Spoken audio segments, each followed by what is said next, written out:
Boa noite, pessoal. Eu hoje vim aqui para mostrar para vocês um vídeo sobre a arte medieval que influenciou o pensamento religioso no Ocidente. Se vocês forem lembrar, de acordo com os nossos estudos, nós já estamos numa segunda parte, porque a primeira parte estuda a arte cristã no período bizantino, e essa segunda parte estuda a arte cristã no Ocidente. Eu até coloquei uma musiquinha de fundo para descontrair um pouquinho essa nossa aula, né? Olha o tanto que essa musiquinha é animada, ó. Captaram? Enfim, vocês se lembram, nós já tivemos uma aula de música, tanto de cantos gregorianos quanto cantos bizantinos. Vou dar prosseguimento para minha aula. Vai ser um jogo rápido, ok? Papum, bate bola. Enfim, aqui vocês têm nesse slide uma apresentação do Evangelho de Lindisfarne, que é o Evangelho de São Mateus, escrito por um bispo chamado Bispo de Lindisfarne, ou monge de Edfrid, ok? Essa arte aqui eu quero constatar 3 aspectos, tá bom? É uma arte medieval derivada dos saxãos, dos romanos e também dos germânicos, né? Considerados aí tribos que derrotaram o Império Romano e que posteriormente, na Alta Idade Média, formaram vários feudos dentro de um reino, consolidando assim o alto período da Idade Média. Então, nós estamos fazendo um estudo aqui do alto período da Idade Média, do rei Carlos Magno, do século 8 ao século 13, tá bom? Quais são essas 3 características? Primeira característica, ornamento abstrato, pessoal. Aqui é onde eu estou passando o mouse. Bem, vem comigo aqui.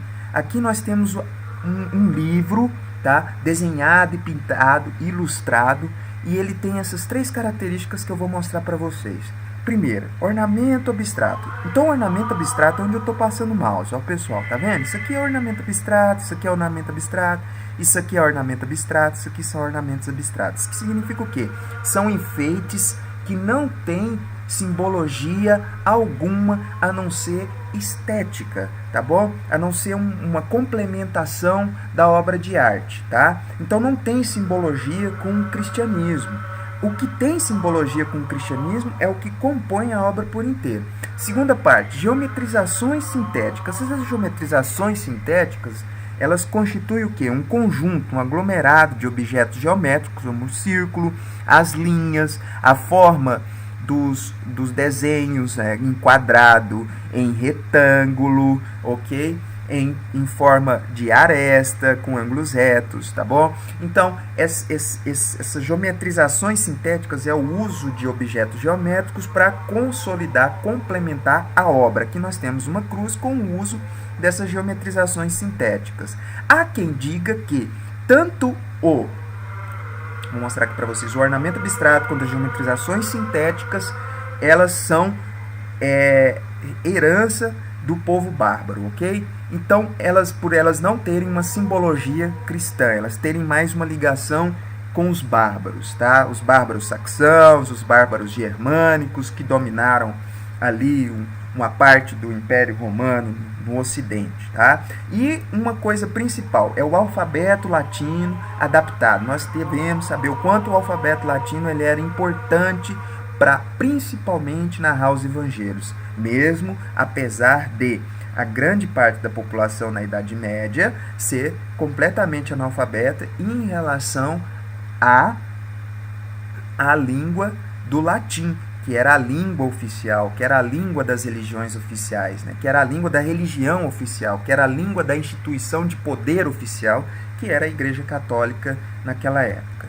Prosseguindo aqui, gostaria de colocar mais algumas características aqui da nossa apresentação. A arte do Ocidente ela é inspirada por um sincretismo cultural. Significa o quê? Uma mistura de culturas, ou seja, de origem judaica, do Deus judeus, de origem romana, das pinturas romanas, desse olhar romano realístico que trazido para a obra, uma obra com um significado, com uma narrativa, principalmente uma narrativa bíblica, né, que demonstra a crença, que demonstra as características, a identidade do povo medieval. E o olhar bárbaro, caracterizado pelos ornamentos abstratos e alguns outros usos de geometrizações sintéticas, né, como eu já disse para vocês no outro slide. Para finalizar, nós temos aqui a ideia de horror vacui, que vem do latim e significa as artes que representavam por meio de simbologia e narrativas o evangelho.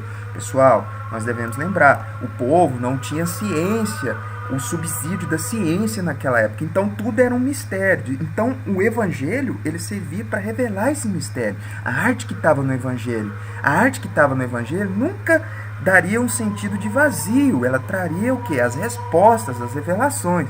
Tanto é que em toda a arte cristã ocidental, os desenhos, os livros são totalmente ocupados, eles usam em toda a sua parte aqui, como eu estou passando o mouse para vocês verem, né, os ornamentos, o uso de objetos geométricos, enfim, como vocês podem ver aqui também na cruz do Evangelho de São Mateus.